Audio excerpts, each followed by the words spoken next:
So describe how you got into being with him. Like, I guess a little bit about what you were telling me before. Sure. Well, I started off as a volunteer.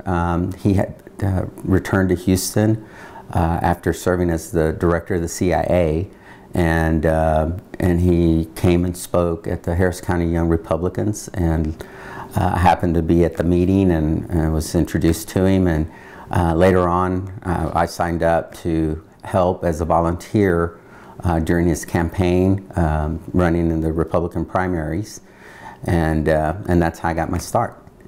So you started doing that, and then it turned into being his personal aide. Yes, during the '84 campaign, I worked under. Well, let me start over again. Yes, during the 1984 re-election campaign of Reagan Bush, I had the opportunity to serve as a personal aide to him. And describe what it was like to just be a volunteer for him at first. Well, you know, I really didn't know what I was doing, to be honest with you. It was a lot of fun. I got to see and meet a lot of people that were very famous in the country, you know, very powerful people that were very influential. Let me start over again on that one. All right. Well, it was very exciting. It was a lot of fun.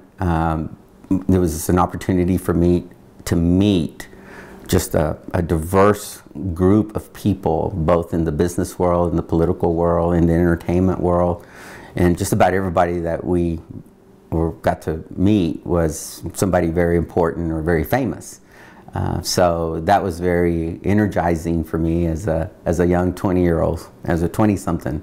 How was that getting used to?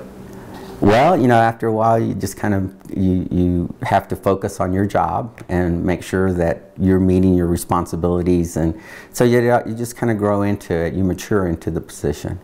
What was it about Bush that made you say, I want to volunteer for this man? Well, to be honest with you, it was just, well, let me start again. The opportunity to travel was really what excited me about the whole process. I hadn't flown very much up at that point in my life, and he was flying everywhere, all over the country, and having that opportunity just to go travel was what really excited me about it. And I guess describe for people that wouldn't know, like I didn't know, what advance is. On the advance part, you go and meet with the people who are hosting the event where he's going to be participating. Whether it's a campaign stop or it's a political meeting, a foreign heads of state meeting. So it all requires a lot of logistical security. We traveled with a group of Secret Service agents. We had White House communication team that traveled with us. And then once we arrived wherever we were going to be, we started figuring out, okay, how is he going to, once he lands, how is he going to get to where he's going to go? What are the security precautions? I wasn't involved with that, but my role there was just to time everything. How long is it going to take us to get from point A to point B? Who's going to be there to meet him? You know, what's their background? Provide that background information back so that when he lands, he knows who they are, if he doesn't already. In most cases, he knew who they were. The motorcade, who all is going to be in the motorcade. And it just, the logistics of it just goes on and on and on. I could spend 30 minutes just talking about all of the detail that needs to be worked out, and that's what you did as an advance. Just seeing your reaction to talking about that, it puts a huge smile on your face, so it must have been such a great time for you. Oh my gosh, yes. I remember the first time I was in a motorcade where all the streets were blocked off and we were the only ones that are traveling down the road, and well, some of the people weren't very happy because they had to stay there for a while until we went by, and we got a lot of one-finger salutes, and but it was just invigorating. I mean, the energy is just unbelievable. Your adrenaline just pumps up, and I'm kind of reminiscing a little bit as I'm speaking. So yeah, I get a little excited because it is unbelievable, the high that you get from it. And then moving from advance to his personal aide, How did that happen? Well, it was during the '84 campaign, and typically he has a military aide, but for political purposes, just to keep all the campaign separated from the official office, office of the vice president or office of the president. In that case, he was the vice president. It makes it easier to have a civilian instead of a military aide.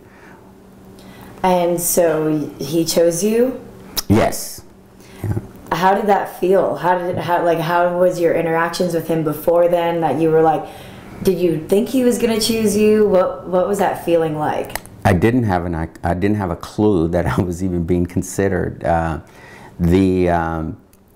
had a lot of advocates on my side. Mrs. Bush was one of them. She kind of watched over me, if you will.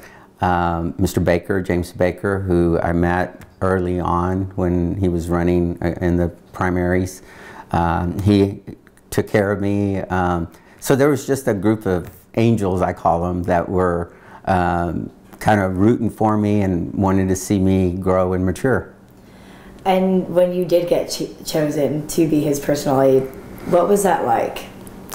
Well, because now you were working not just as his advance with a group of people. You were with him on his day-to-day basis, all hours of the day. Describe that.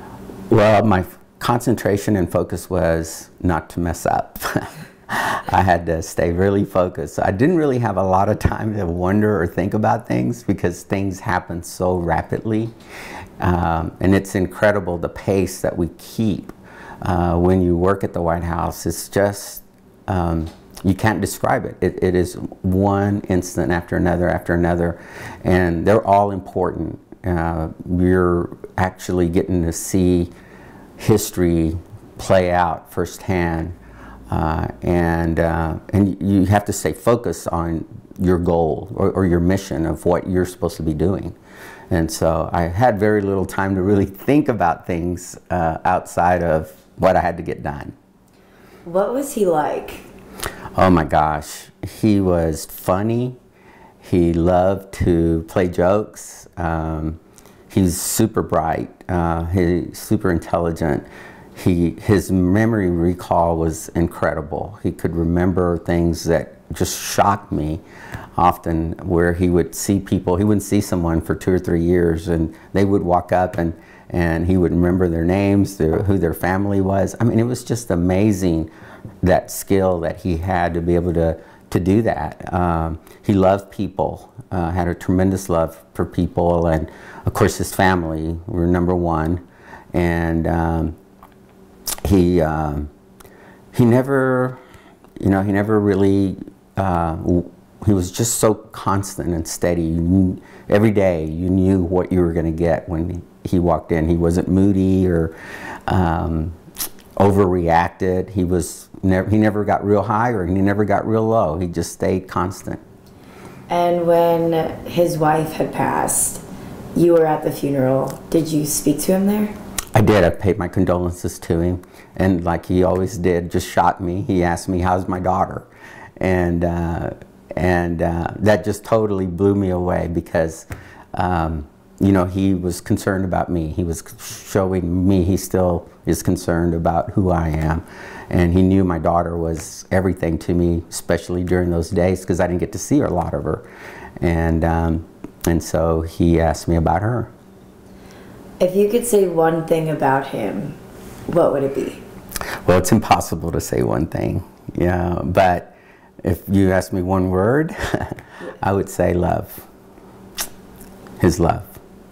He loved people. He loved us, his staff. He loved, as I mentioned earlier, his family. He just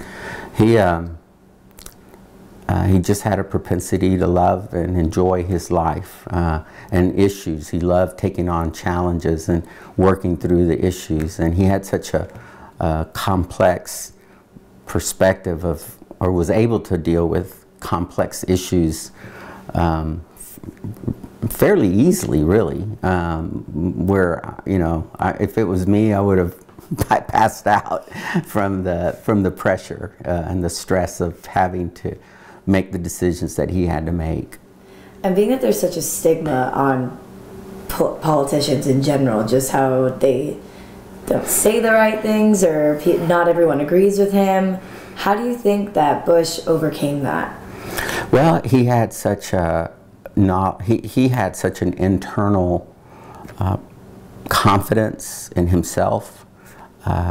He didn't worry about what other people thought, or whether he did the right thing or not. He knew he would make mistakes. We all make mistakes. He knew that, and so when he figured out that he'd made a mistake, he was readily to correct it and make the changes.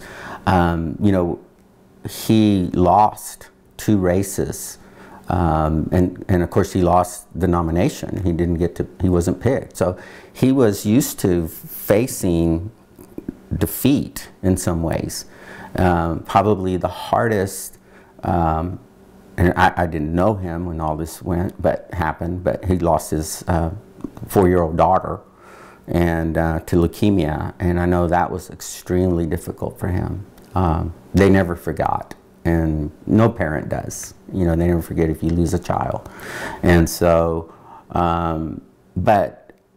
again, his maturity, his desire to do the right thing, and his values, his standards that he selected for himself were all very high, and he held himself accountable. He never looked at other people and pointed the finger and said, "It's your fault." Being that he was elected as our 41st president, what would you say was the most significant part of his presidency that you were a part of? I participated in the his work on the Disabilities Act. Let me say that again.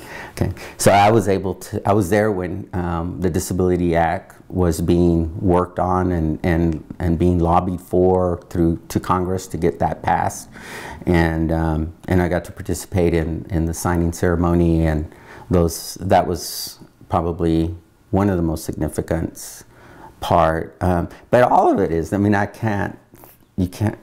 you know, all the foreign trips that we went around the world 8 times. Traveling on Air Force One was incredible. There's just so many elements. Just the White House itself, just going there every day to go to work is unbelievable. You know, you can't describe it. There's no words to describe what it's like to be there every day and participate in those activities. When you found out about the news, what were you doing? I got a text last night that he had passed away. So I just contemplated. I said my prayers. You know, prayed, lifted up the family in prayer, and I shed a few tears. And yeah, that's what happened. Yeah, it must be hard. It is, somewhat. But at the same time, I'm joyful that, you know, he's now reunited with Mrs. Bush, who I thought the world of. And his daughter. Yeah, and Robin, yeah. But I knew Mrs. Bush, so it's... yeah. So for me, it's the fact that they're back together again. And, you know, they were married over 70 years. And so... yeah, that was, you know, my thoughts were focused around the fact that, gosh, he's back with her again. And really, I was surprised that it took as long as it did. I didn't think he would last 8 months after she passed away. And I didn't even really think that she would go first. I mean, nobody anticipated her going first before he passed. Was she a strong woman? Super strong, yeah. Very, very strong. How long did you work with them? Well, I started in 1978 and I left in 1986. Well, that's not accurate. I worked for 3 months in 1978. Well, let's just do this. Let me answer it this way. Now, 6.5 years I worked for them. Now, that doesn't include all the volunteer time and hours that I spent prior to actually getting a job, but so I'd say overall, you know, probably 8 years. And obviously you can't speak for him, but what do you think he would say for the future of our country? You know, he was such an optimist. Always, again, he faced every challenge, and whether he won or lost, his attitude was, we'll get over this, we got to keep moving, we got to figure out what we need to do next to make our country a better place for our citizens and for the rest of the world, because we are the world leaders. Describe like your best experience that you've had with him. You know, I can't. Everything that happened while I was working for him, or I was around him, or even after he left the presidency. I was living in New York City, and he would come in at least once or twice a month to give a speech somewhere in New York City to some organization. And I would get the phone call and say, hey, he's coming in on so, and we go meet him at the airport. And I got to know the Secret Service agents in New York really well, the agents that were on his detail. And so I kind of was his eyes and his ears. And so I was so used to being in that role that it just was automatic. It just like, you turn on the switch and you're there and you just work through it. So, but there's, there's just, like I said, there's no way you can describe, you know, what it's like to be in that role, to be in that position, to meet the people that you get to meet. It's who's who in the world. Taking away something that you had worked with him with, what is one thing that he has taught you to grow as a person? You know, humility. When I was very young and I was in those roles, I was very, very egotistical and self-centered. And he made sure that I learned not to do that. He made sure by, you know, speaking to me about it and saying, hey, you're here because you're doing this for me. It's not because of you. And that sunk in, and eventually I was able to integrate that into who I am and my determination to help others. His determination to help others has rubbed off on me. I'm determined every day as I do my job for downtown San Angelo, or for my parents, or for my daughter and my grandkids. That drive and that determination is very heavily instilled in who I am. How grateful are you to have had this opportunity with him? Oh gosh, there's again no words to be able to describe what it is, you know, what he means to me, what that family means to me, the opportunities that came my way to experience life at the level that I've gotten to experience it at, the travel around the world, the people and relationships that I have, even today, even though I'm not anywhere near that circle any longer. I still have very, very good friends that we stay in touch with, and it's a bond that will never be broken. It's just part of who we are now.